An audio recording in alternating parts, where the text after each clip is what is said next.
Hello, my dear students. In the last class, I explained elastic constants and how to find lateral strain, linear strain, and Poisson's ratio. Today, we will discuss about the volumetric strain. What is this volumetric strain? When a body is subjected to a system of forces, it undergoes some changes in its dimensions. So, the volume of the body also changes. Okay, so the ratio of the change in volume to the original volume is known as volumetric strain. How I explained about lateral strain with respect to thickness means change in the thickness divided by original thickness, that is lateral strain. Similarly, change in the diameter divided by original diameter, that is with respect to lateral strain with respect to the diameter.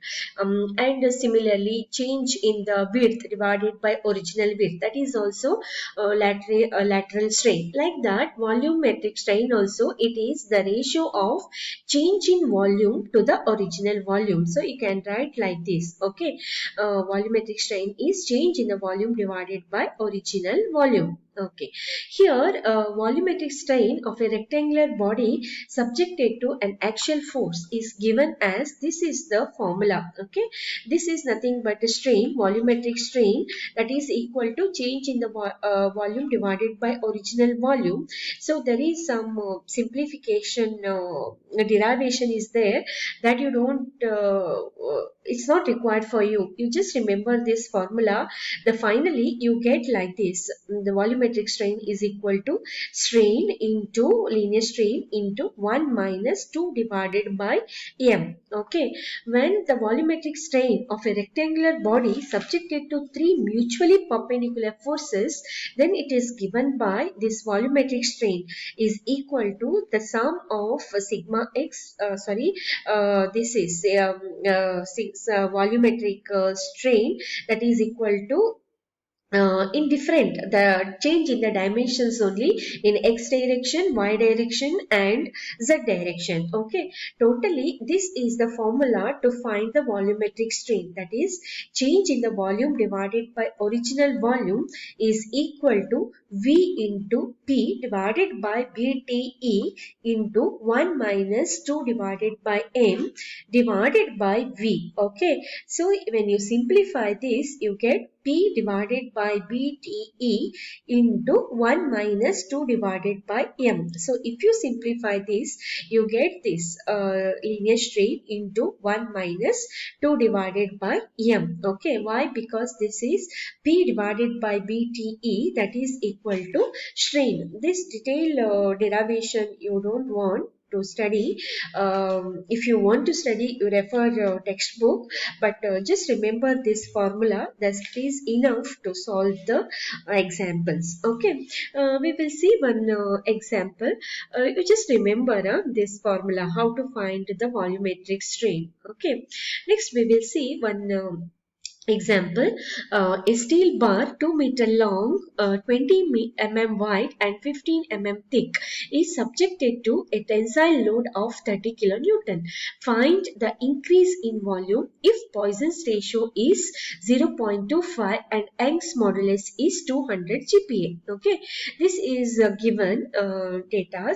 What is that? Length is equal to 2 meter long, means 2 into 10 raised to 3 mm. Okay, then width is 20 mm. Okay, then thickness is 15 mm, is subjected to tensile load, that is load is P is equal to 30 kilonewton.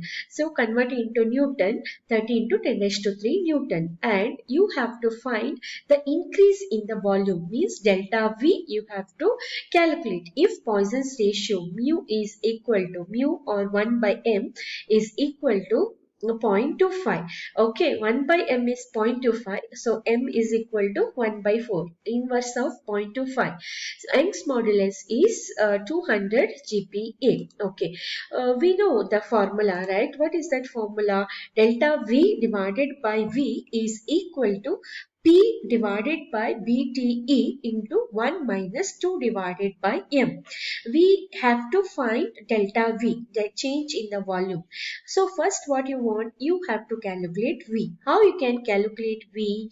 V is equal to volume of the bar, that is length into breadth into thickness, L into B into T. What is L? L is 2 into 10 raised to 3 and B is 20 mm and thickness is 15. So you get volume is equal to 600 into 10 raised to 3.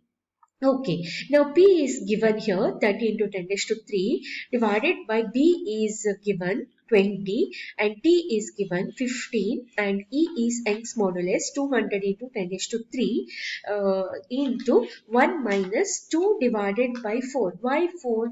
1 by M is equal to 0.25. Here we want in the formula this is M, correct? So M is equal to 4.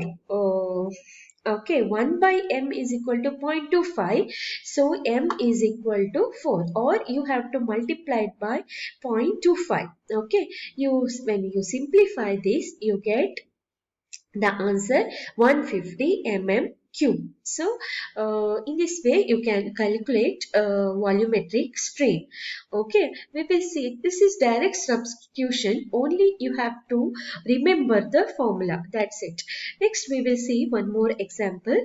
A copper bar 250 mm long and 50 mm by 50 mm in cross section is subjected to an axial pull in the direction of its length. If the increase in volume of the bar is 37.5 mm cube, find the magnitude of the pull.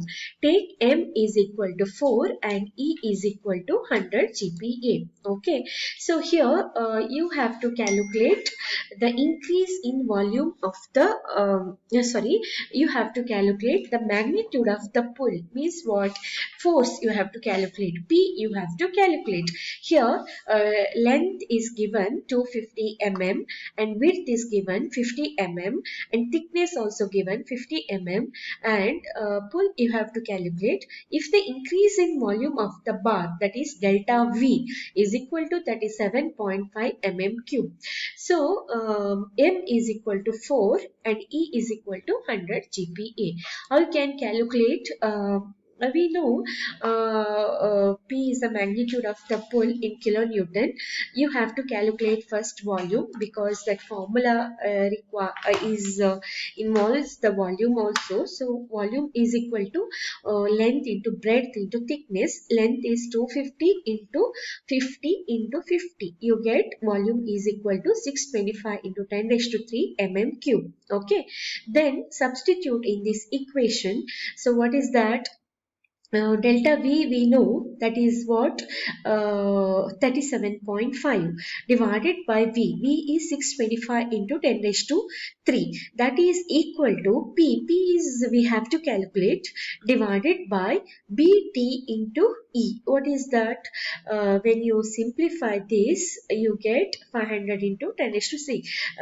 It is direct substitution. Okay. Here this is not equal.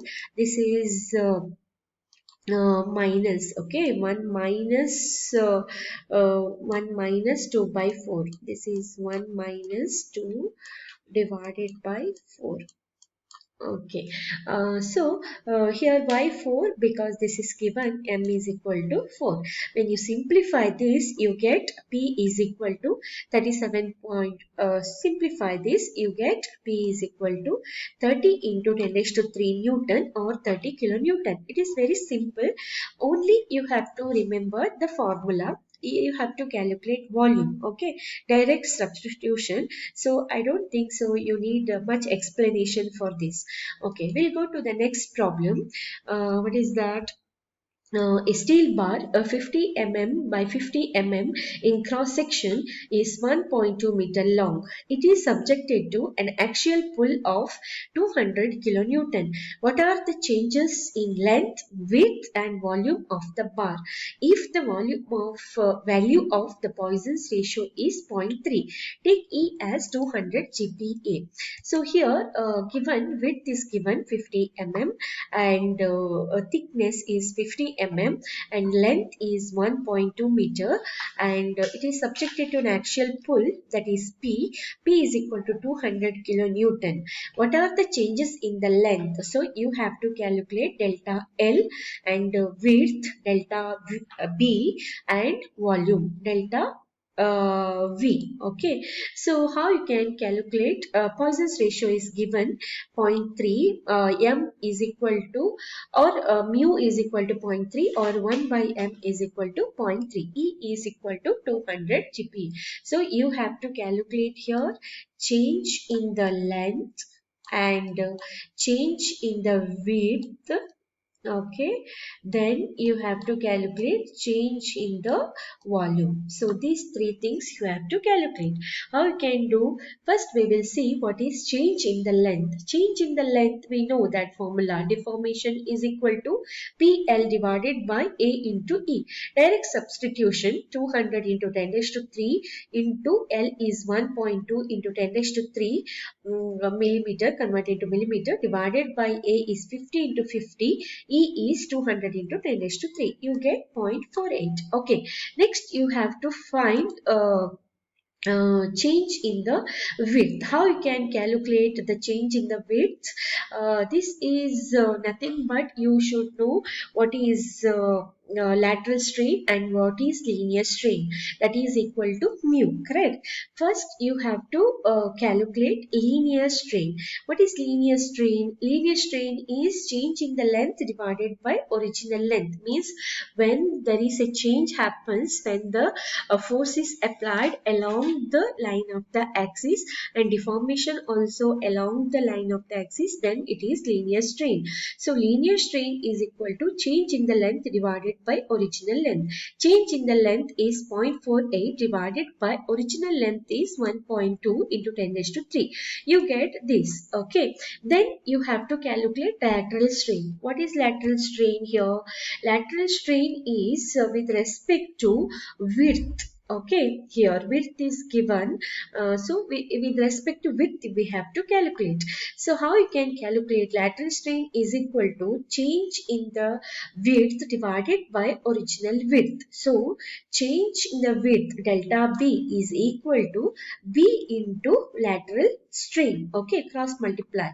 So that's why here it is written B into lateral strain. What is this lateral strain? So we know right, mu is equal to lateral strain by linear strain. So lateral strain is equal to mu into linear strain. Mu value is given here 0.3. So this is 0.3 into linear strain, that is 0.004. You get this is the lateral strain. Now you know what is B, what is lateral strain. So you can calculate delta B. Okay, substitute B is equal to 50 into lateral strain, that is 0.00012. You get 0.006. This is delta B. Finally, what we have to calculate next is delta V. Right, what is that? Delta V by V is equal to, this is the formula. From this formula we require V. So V is equal to L into B into T. So you get this when you substitute, then simply substitute all the values. What is that? P is 200 into 10 raised to 3 divided by 50 into 50 into 200 into 10 raised to 3 into 1 minus 2 divided by M. So 1 by m is equal to 0.3. So either you have to inverse of 0.3 you have to take, or into 0.3.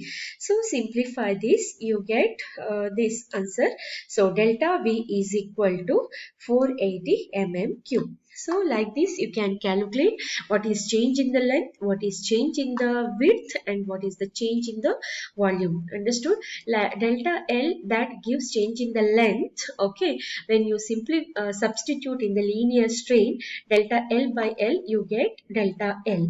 Similarly, you have to calculate lateral strain. Lateral strain divided by linear strain is mu. So mu into linear strain is equal to lateral strain. So you get lateral strain. Once if you know lateral lateral strain, you can write in terms of width. So that is delta lateral strain is equal to delta B by B. So write in terms of, you want delta B, so write that B into lateral strain. So you get this. Then the volumetric strain is very simple, that is direct substitution. So like this you can calculate. I think all of you understood. If you have any difficulty, we can discuss in the class. Thank you.